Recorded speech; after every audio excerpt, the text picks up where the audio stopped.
In ancient Babylon, a tale of unwavering faith unfolds. Three men, Shadrach, Meshach, and Abednego, stand against King Nebuchadnezzar's decree to bow to a golden idol. They refuse, their loyalty to God unshakable, defying the king's command.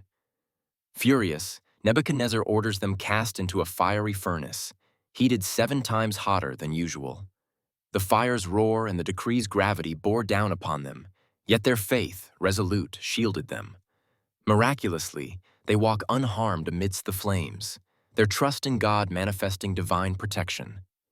A mysterious fourth figure, radiant and divine, joins them, leaving witnesses in awe. Emergent from the fire without a singe, Nebuchadnezzar declares their God supreme. Here stands a testament to faith's power, unwavering amidst persecution.